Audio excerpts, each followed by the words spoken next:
Hello, everybody, and welcome back again to another episode of Dr. Movie Mini Reviews.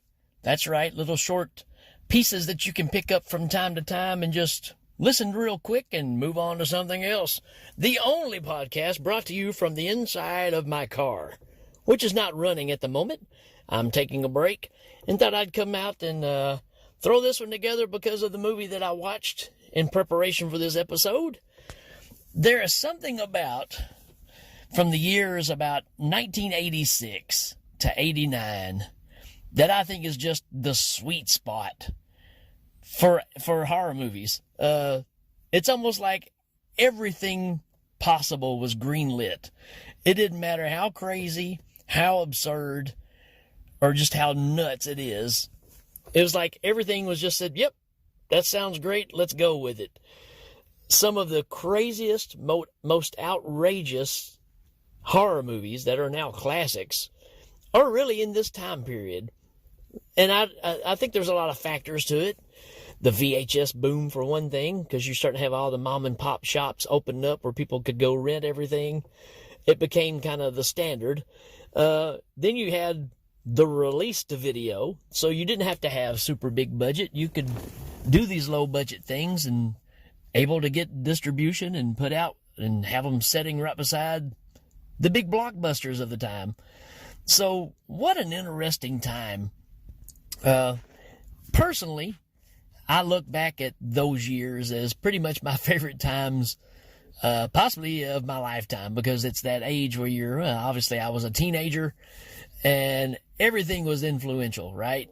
MTV was big, VHS was big, cable TV was, just really starting to happen just a few years before. So, yeah, man, just a very interesting time.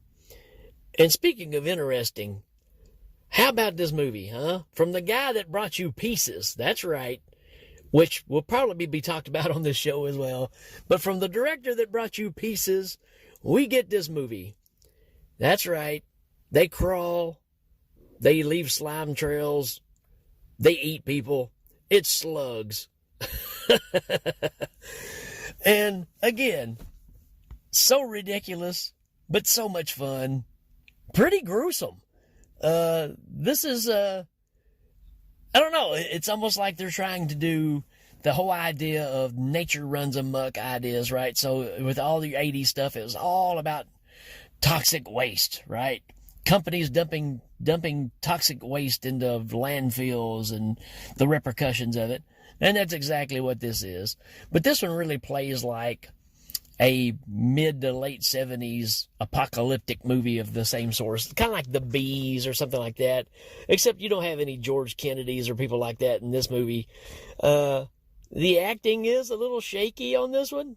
Not really great performances, especially the high school kids, if they're even close to high school kid age. That's the only weak point. Well, I'm going to say the only weak point. It's weak in an entertaining way. This movie is a whole lot of fun. But there's just some choices here that you kind of go, what? Did they really think this one through?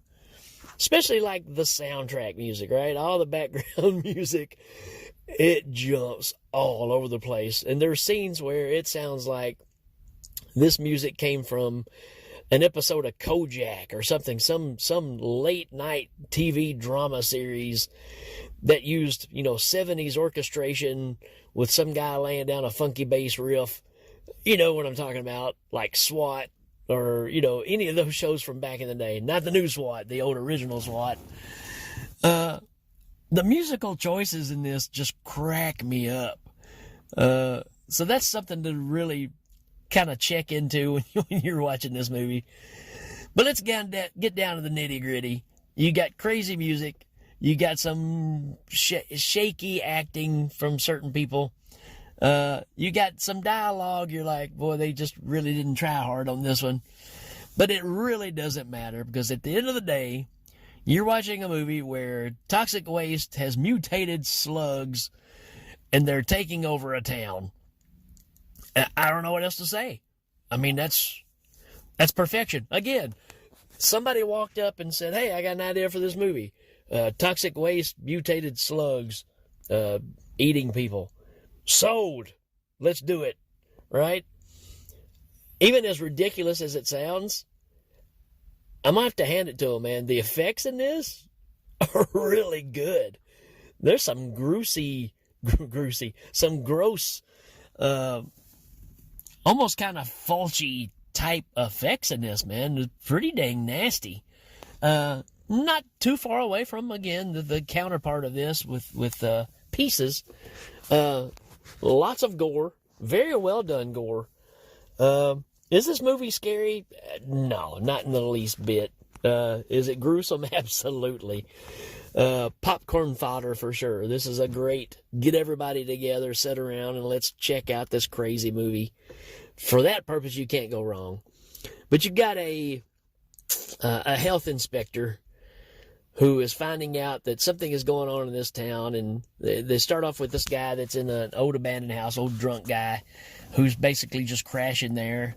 Old abandoned house, and they go in to remove him from the place and find him dead, and he's all chewed up. And it's because of slugs. Yeah, believe it or not, it's in the title. And from there, it just kind of grows from, there's a couple that's got a greenhouse, and of course the slugs are out there, and they're populating on their plants. And if you want to use that as a proper term. Obviously, they're going to get eaten. And the thing about it, the ferocity of these jokers, too, man, when they get on you. There's the guy that, the family, the couple that owns the greenhouse. Dude is willing to chop his own hand off because one gets in his glove. He's willing to take a little short hatchet and chop his own hand off to get away from the pain of what this slug is doing. So, yeah, that's pretty wild. And so you get a lot of scenes like that. You get a young teenage couple that's waiting for the parents to leave, and they start messing around at the house, and that doesn't end well either. Matter of fact, the effects of that are pretty amazing. You get a buddy of the health inspector who's making a big business deal there in town, trying to bring money and business into the town. And his wife makes him a salad and actually chops up a slug in the salad and puts it in there by accident. And he eats it. And as the story goes on, it's one thing to have the slugs attacking you, but they also carry a parasite inside of them that causes a lot of havoc as well. So right in the middle of this dinner meal, this guy starts having issues, and pretty much his face just falls off in front of these people that he's doing business with. It's gruesome. And it's right in the middle of an Italian restaurant. It's fantastic. From that point on, health inspector and the sheriff have a terrible relationship. They don't get along at all. And one thing I love about this movie is how that all ends too, right? So we'll get to that towards the end of this conversation, but they don't get along one bit, but they're stuck having to work on this stuff. And of course, health inspector's telling everybody, we got these killer slugs. As ridiculous as it sounds, that's what he's going around telling everybody. And of course, nobody listens to him. They're not going to buy that. Who would, right?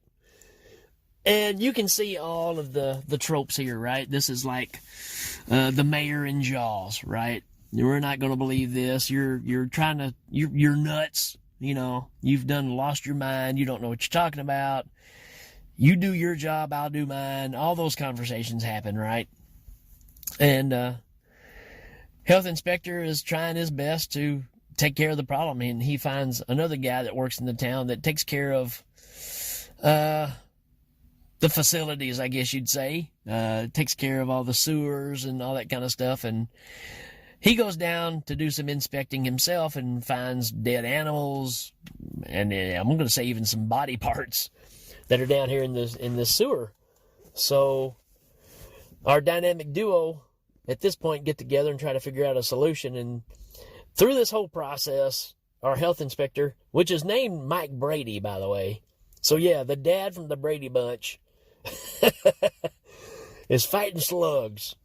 Yeah, obviously, it's not the same guy, but I think that's pretty hilarious. I wonder if that's on purpose. Don't know. But there you go. They take it to this guy at a lab. I don't know if he's a scientist or just a guy that works at the lab, but he starts doing all these experiments and, finding out what's going on with these slugs and how they've been mutated. You get all that backstory. Pretty typical stuff.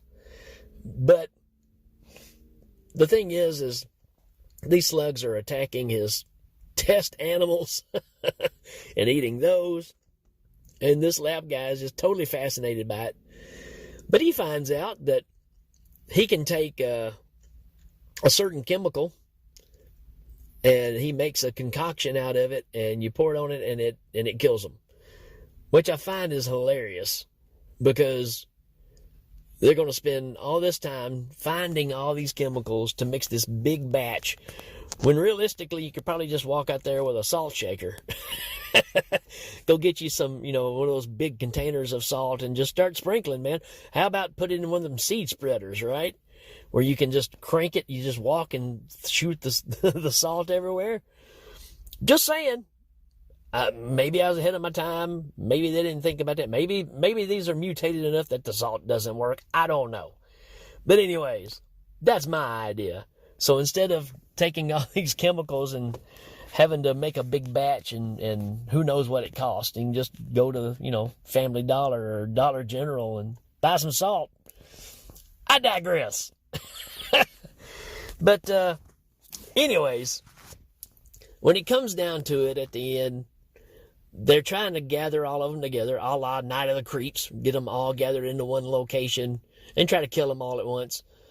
And for the most part, their idea works to a certain degree. There is one cool scene where the guy that works in the sewage area decides to electrocute a bunch of them. So he cuts an electrical wire that's in the sewage. Why there'd be one, I don't know. But he cuts it, sticks it in the water, and of course it fries a bunch of them. And I'm like, well, why didn't you think of that before? And now you've got this chemical. But man, when they drop this chemical in there, does it work? It works and then some. It pretty much blows up the whole town. It's coming up. I mean, it's again, this is some great work, because you're seeing the impact of when this chemical hits the water. It pretty much just incinerates everything through the sewage system. Even the houses where all these murders were happening were tied in directly into the area where the sewage system is set up. So it even blows up those places. That's pretty awesome. I find it very enjoyable.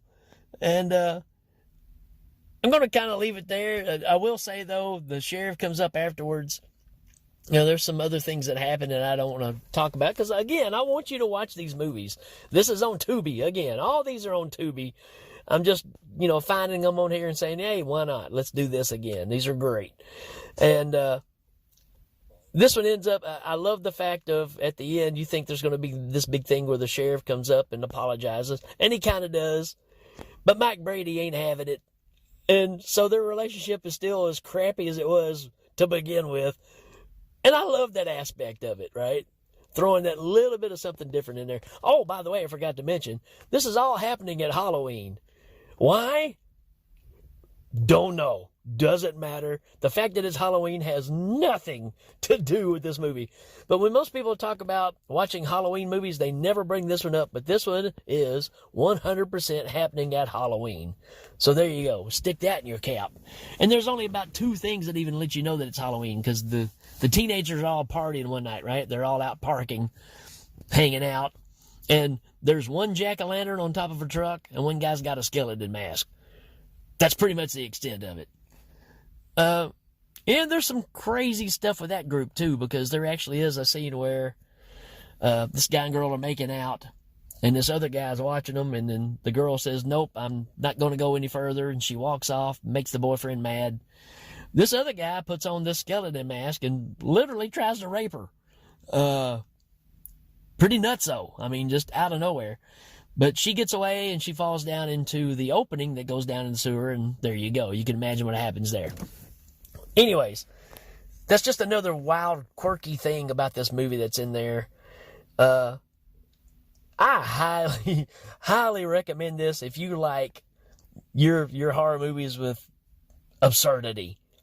It's so ridiculous, but it's so much fun. I I think you'll have a blast with it. If you have seen it, let me know in the comments and stuff on some of these posts of what you think about this movie. And if you haven't seen it, check it out. And again, let me know what you think about it. I think it just deserves being looked at. All right, folks, that's it for this one. We will see you later. Have a good weekend. Adios.